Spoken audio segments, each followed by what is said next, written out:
कैसे हैं दोस्तों? शानदार।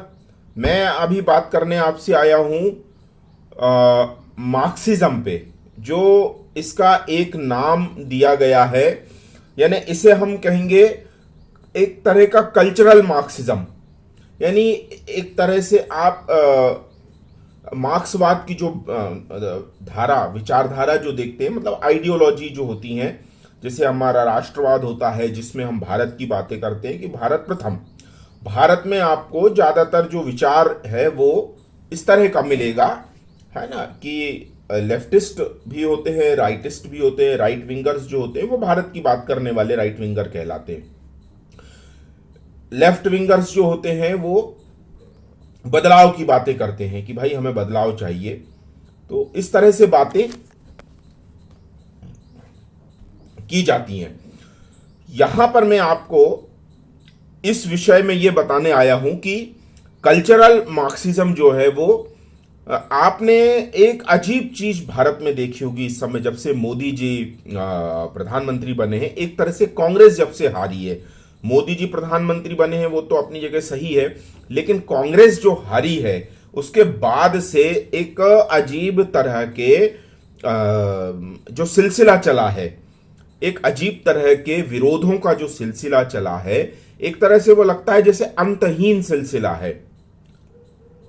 कभी शाहीन बाग में आके बैठ जाते हैं, कभी दिल्ली में विप्लव करते हैं, उपद्रव करते हैं, कभी बेंगलोर का थाना घेर लेते हैं, और अब ये किसानों के नाम पे बैठ गए हैं, सीए के नाम से। यानी पहले वो बिल था, फिर कश्मीर में धारा 370 और 35A के नाम पर विरोध किया गया था, फिर राम मंदिर के नाम पर बैठ गए।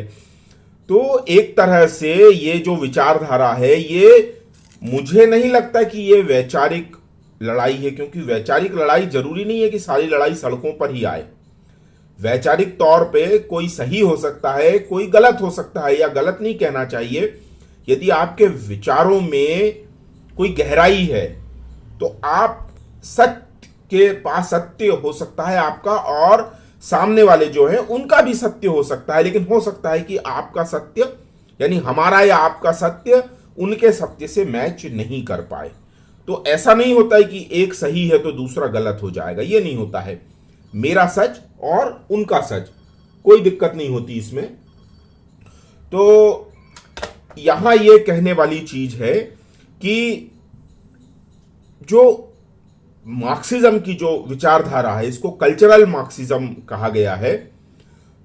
तो यहां क्या होता है कि एक अंतहीन सिलसिला संघर्ष का रखा जाता है। जैसे आप मान लीजिए एक मुहिम चलाएं कि चलो हम पेड़ लगाएं, है ना। पेड़ लगाने के बाद उसको पानी देने के बाद वो हरा हो गया, बड़ा हो गया, उसमें फल आ गए, फल आ गए, वो लोगों ने खाए, लोगों का पेट भर गया, हरियाली भी हो गई, और जो टेम्परेचर है वो भी गिर गया। तो क्या होगा कि आंदोलन तो खत्म हो जाएगा। तो अब क्या करें? तो ये आंदोलन ऐसे रखे जाते हैं जैसे काला गोरा, ब्लैक लाइव्स मैटर। अभी आपने देखा था अमेरिका में, दुर्भाग्य से बहुत, पुलिस की एट्रोसिटीज तो भारत में भी होती है, ये मानी बात है कि पुलिस दुर्व्यवहार करती है। तो वहां पर जो अफ्रीकन ओरिजिन के अमेरिकन है, उसको गर्दन, मैंने भी वो विरोध किया था, गर्दन दबा के ऐसा पीछे हाथ बांध के उसको इतनी देर तक उसकी गर्दन दबाई गई कि गर्दन की हड्डी टूट गई और उसकी डेथ हो गई। उसका तो बहुत विरोध किया। लेकिन इसका मतलब ये तो नहीं है कि हम, मान लीजिए हमारे घर में कुछ गलत हो जाए, तो इसका मतलब ये तो नहीं कि हम दीवार खिड़कियां तोड़ने लगे और आगजनी करके हम अपना ही घर जला दें। ये तो कभी, विरोध करना चाहिए, विरोध करो, आप थाने के सामने करो, और उस पर्टिकुलर पर्सन, जो पुलिस पर्सन है, कॉप है, उसको आप नौकरी से बर्खास्त करवा के, या जो अदालती कार्रवाई है, कानूनी कार्रवाई है, संविधान ने जो अधिकार दिए वो करवाइए, उसको सजा दिलवाइए।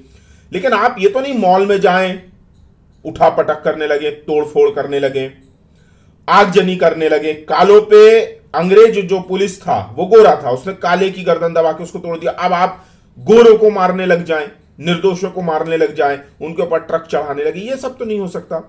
तो ये इस तरह के जो विप्लव, उत्पात, उपद्रव, अशांत, मतलब माहौल को अशांत करने की जो कोशिशें की जाती हैं, वो ऐसे मैटर पे की जाती है कि आप उसका कोई समाधान नहीं कर सकते। ब्लैक लाइव्स मैटर, अब आप काले व्यक्ति को जो अफ्रीकन ओरिजिन का, उसको कितना ही पोतोगे वो जीवन भर गोरा नहीं हो सकता। तो इसका क्या मतलब है ब्लैक लाइव्स मैटर?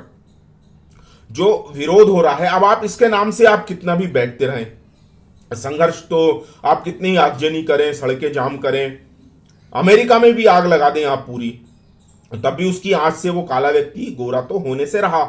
इसी तरह फेमिनिज्म वाले आ जाते हैं, फेक फेमिनिज्म, मतलब स्त्री पुरुष के अन्याय की बात करने वाले, और ये भारत में आके कैसी बातें करते हैं कि स्त्रियों के सम्मान में हम ये लड़ाई कर रहे हैं, ये लड़ाई कर रहे हैं, लेकिन ये कभी नहीं बताया जाता कि हमारे यहां तो सदियों से, हजारों वर्ष की परंपराएं हैं, दुर्गा, काली और सरस्वती और भवानी। राम भी कहा जाता है तो सिया राम कहा जाता है। तो हमें ये क्या समझाएंगे फेमिनिज्म की परिभाषा, स्त्री के महत्व को, स्त्री की गरिमा को, हमें ये क्या समझाएंगे? अब आप देखिए फेक फेमिनिज्म, जो फेमिनिज्म की बातें करते हैं वो लोग महिला उत्थान की बातें करते हैं, गलत बातें नहीं करते हैं, महिला उत्थान होना चाहिए, लेकिन कहां होना चाहिए? अरे वो क्रिश्चियनिटी को देखो आप, जिसने हजारों साल तक महिलाओं को दोयम दर्जे का बना के रखा। अमेरिका और इंग्लैंड जैसे देशों ने, जो अपने आप में सो कॉल्ड समृद्ध हैं, डेवलप्ड हैं, उन लोगों ने तक 100 साल, 150 साल तक डेमोक्रेसी आने के बाद भी महिलाओं को वो अधिकार नहीं दिया, डेमोक्रेटिक राइट्स नहीं दिए, वोट करने का अधिकार नहीं दिया। भारत में तो सभाओं में बैठती हैं महिलाएं, आदिकाल से, प्राचीन परंपरा से बैठती आ रही हैं। मैं आपको ऐसे भी वीडियो, फोटो दिखा सकता हूं जिसमें महिलाएं शास्त्रार्थ कर रही हैं। हमारे यहां पर हमें क्या डेमोक्रेसी सिखाएंगे? हमारे यहां बड़े बड़े जो शंकराचार्य हुए हैं उनको कोई भी चैलेंज कर सकता है। भाई यदि मान लीजिए मैं जीता तो तू मेरा शिष्य, और तू जीता तो मैं तेरा शिष्य, इसमें क्या गलत है? भाई दो गुरु हैं मान लो, उनमें कोई वैचारिक भेद है, वो कह रहा है ये सही, ये कह रहा है ये सही, दोनों गुरु शास्त्रार्थ कर लेंगे जो विद्वान लोग हैं, और दोनों गुरुओं में से जो जीतेगा वो बड़ा गुरु हो जाएगा, महागुरु हो जाएगा, और जो हारा तो वो कोई जीवन से नहीं हारा है, वो सिर्फ उनकी विद्वत्ता को स्वीकार कर लेगा, खत्म लड़ाई। इसमें क्या गले उतारना है किसी के? क्या मारना है? क्या डंडा लेके उनका सिर फोड़ना है जो ज्यादा विद्वान है? ऐसा तो नहीं हो सकता ना।